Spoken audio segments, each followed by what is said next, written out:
Yeah, we live in a purple house. This has been our home for about 15 years.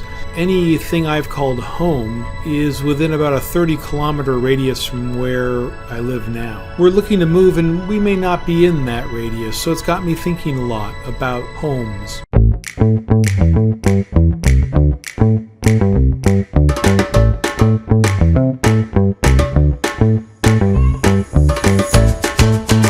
So, that's the house I originally grew up in, for the first few years anyway. My parents built it in '59.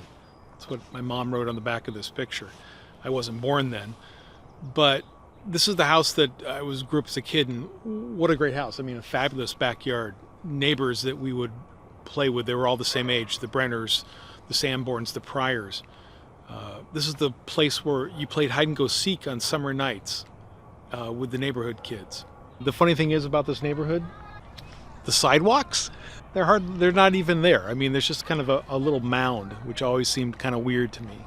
Things being rebuilt is really what's happened in this area. Seattle has been a boom market, especially he got into the 90s and the tech boom. Many of the places we'll see don't look like this anymore. I don't feel bad about that. Change is good. I've been to cities that haven't changed or are depressed. There's been a lot of money in this area, for better or for worse. I was never more late for school than when I lived here. That's the school.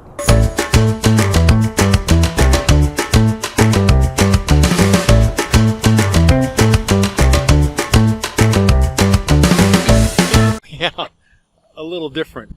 This house is no longer there. It was rebuilt a few years ago after my dad sold it. This is where he lived the longest.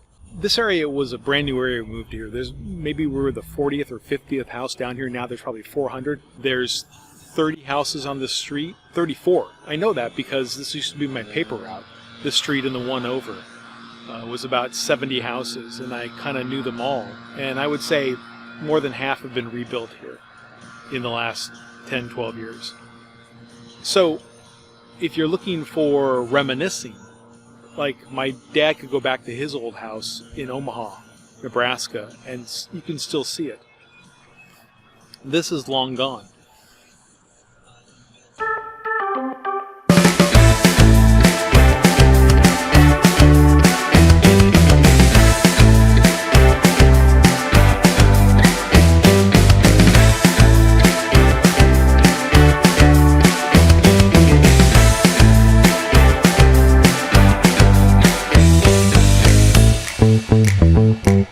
So I couldn't film sound at the college. It was just too busy. But I lived there for a while, and then when I graduated, I lived here in a one-bedroom apartment. This is where I first felt like I growed up.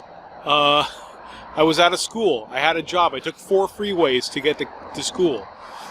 And girlfriends and... Bachelor pad? No. It was a one-bedroom apartment that was nice enough to have a porch. I can close my eyes and see the place, and it's a home, but with a lot of life going on, it feels temporary.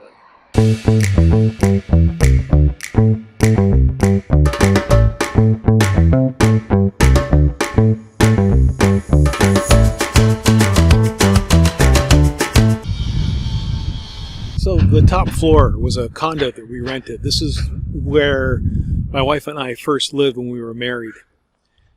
With all the other homes, my parents' house or whatever, it kind of stayed the same. There wasn't major remodels.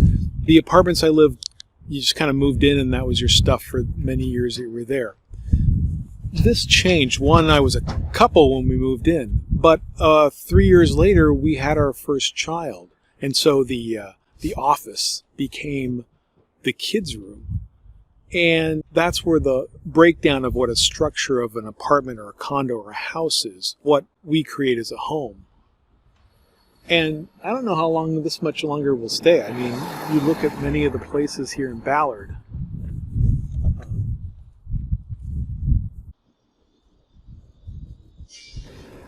Almost everything you've seen here has changed.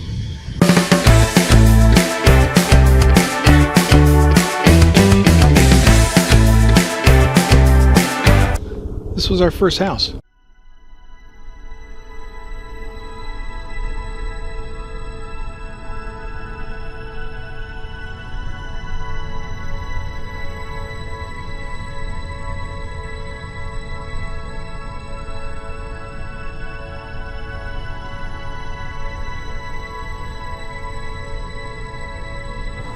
It was at that point just a flood of memories hit. A lot happened in that house. We went from a family of 3 to a family of 5 overnight. And much more recent memories, so sure, they were fresh in my mind. But something else happened as I was driving there. I thought I was visiting homes today. I wasn't. I was visiting structures. A series of house numbers. Because there's only one home. It's the place you live in. And for me, it's this one now. And someday this will just be a structure. I could even walk inside later, and it won't be home. I understand this is no great, deep revelation.